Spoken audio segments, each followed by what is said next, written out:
During my primary school days, we had no chairs in the class, no windows, no doors. Behind the classrooms were all messed up with excrement, garbages, and the smell of urine. Drug addicts and criminals would use our classroom as meeting points. Academically, we were zero standard, since we rarely had teachers in a month. Teachers would come 5 times or less and then disappear. They would just show up and then left for their personal businesses, which gave room for playing and games throughout the day. My classmates would come to school, drop their bags, and start roaming the street. As a result, only few of us made it to secondary level, and the rest dropped out. During this time, my dad never gave me and my younger brother the freedom to mingle with others in the environment because they were worried about my elder brother who was getting involved in drugs. My secondary school level was a bit better. I was lucky enough to be enrolled by my parents in a private secondary school. I have always told my dad I want to travel abroad, but then he insisted that he would do everything to see me through school to the highest level of my choice. Unfortunately, when I finished from secondary school, I was unable to get admission into the higher institution, and then I began to work menial jobs so I could register for the next year examination and be able to get admission. 2 years later, I got admission into the Polytechnic, where I was studying electrical engineering. During this time, my dad was already falling sick, and it was getting worse every day.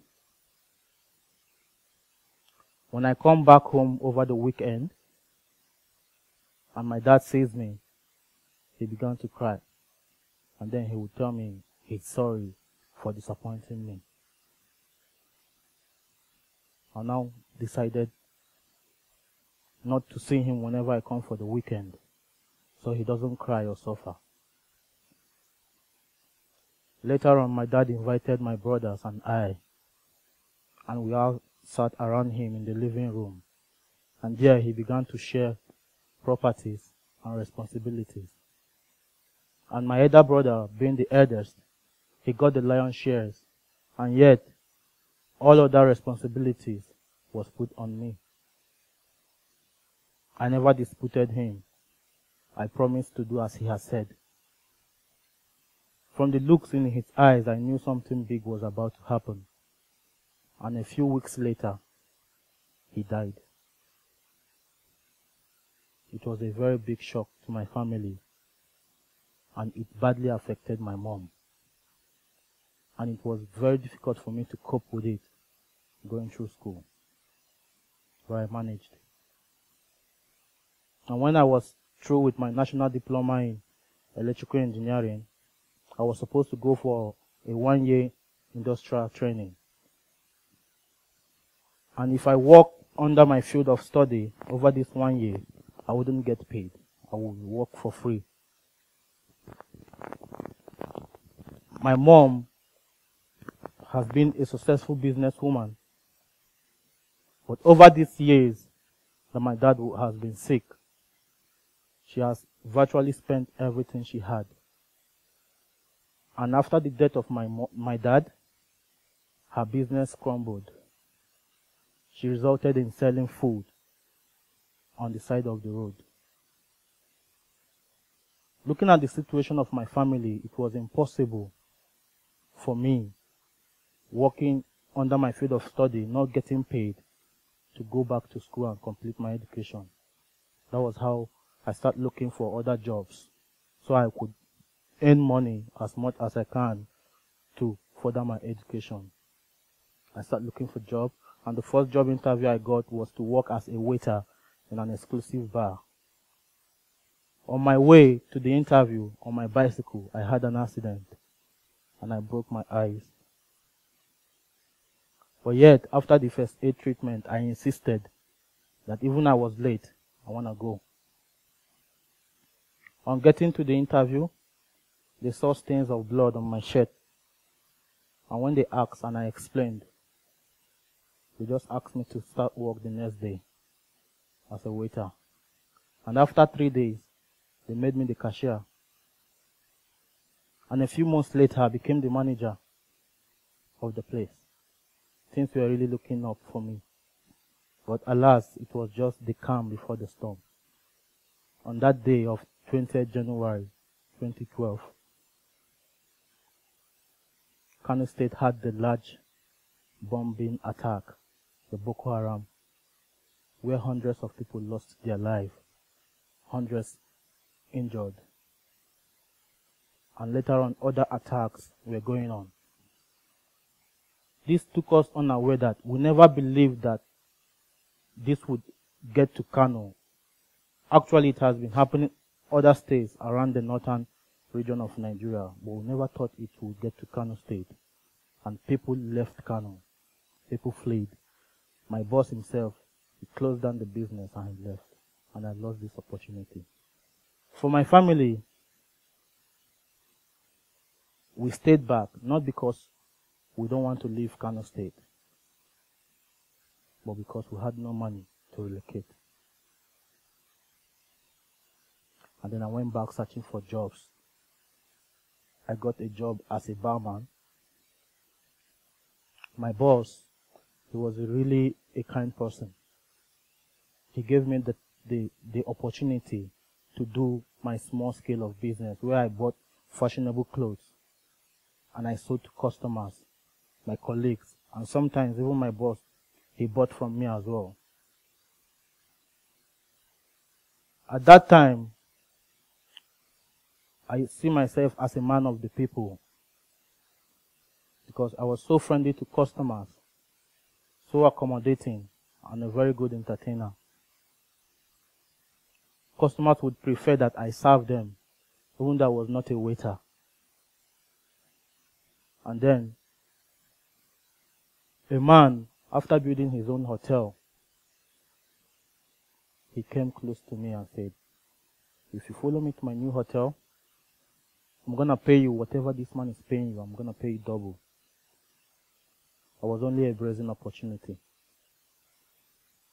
Like I said, things was about to change.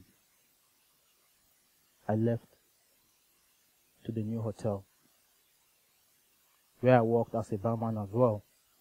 And I was changing shift with a colleague of mine. I worked 24 hours a day.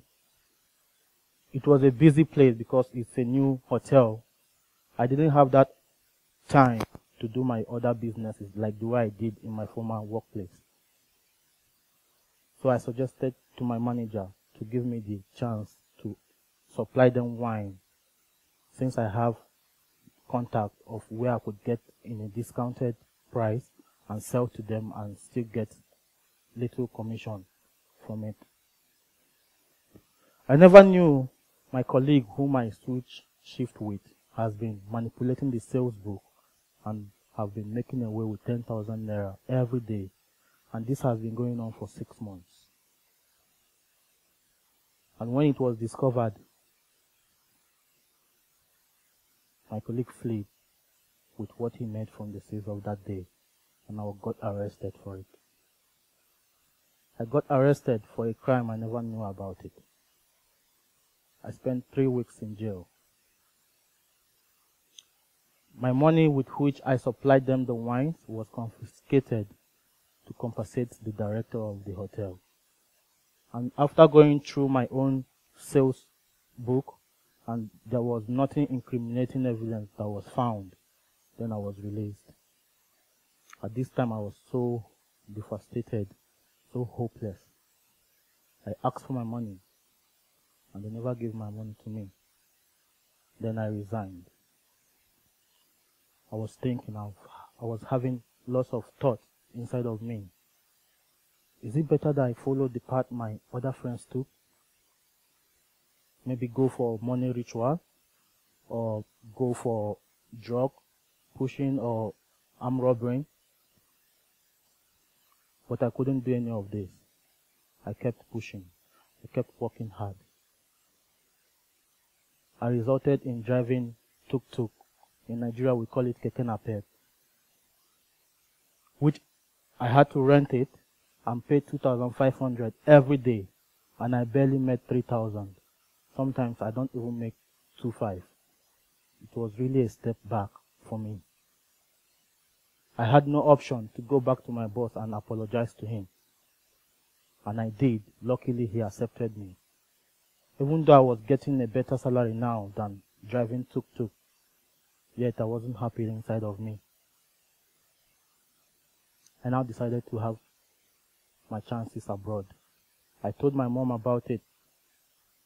She bought the idea, and we got an agent who charged us 750,000 naira to get me to Europe. Combined my savings and my mom, we couldn't even make half of the money. I had to beg from friends, and my mom had to delay my trip for another 3 months so we could be able to save up to afford the amount. And when we did, the agent duped us. And when we start pressing charges, he compensated us with a tourist visa to UAE, a 1-month tourist visa, and promised to be paying the rest in installmental. I had no option. I had to take it like that. And then I found myself in UAE, in a 1 room of 12. The cooling system was so bad. I had no money on me. Just came, no pocket money on me. I had to wash the clothes of my roommate, and they gave me leftover food, and some gave me 5 dirhams, 10 dirhams for washing their clothes. That was how I ate. Despite all this, I've been sending CVs, having interview promises.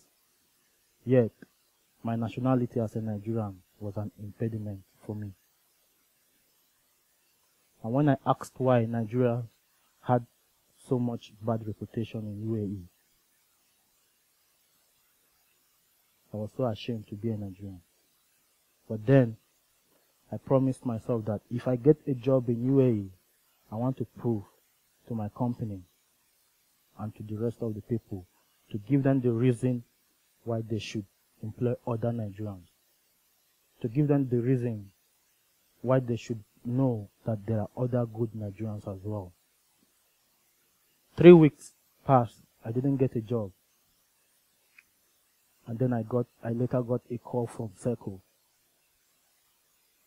to work as a cleaner.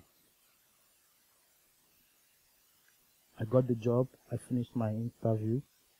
It took 8 days to get my offer letter. And that 8 days to me, it was like forever.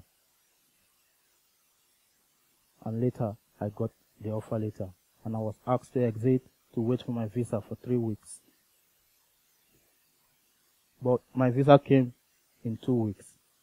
But during these 2 weeks, I didn't have the courage to go to Kano, where I grew up, because I would be ridiculed. They could simply say, this guy has been deported. Because they don't know the system of UAE. But then, I stayed in Lagos with my uncle. That was how I was unable to see my mom until her death. She was getting sick and was getting worse by the day. I was unable to see her. And while I was in Lagos, I didn't even have the hope for my flight ticket back to UAE. But SERCO provided my flight ticket to come back to UAE. And so I started working here as a cleaner. And today, I'm working with SERCO NYUAD as a recreational assistant in athletic department. So, in every downside of my life, in every dark moment, I persevered. and I continue to work hard. And as I'm talking to you today, it's as a result of my hard work. Whatever I have today so far is because I kept pushing. I had hope. So I tell people, provided you're living and breathing, you should remain hopeful, because it can always get better. And I hope to continue and further my education. Thank you.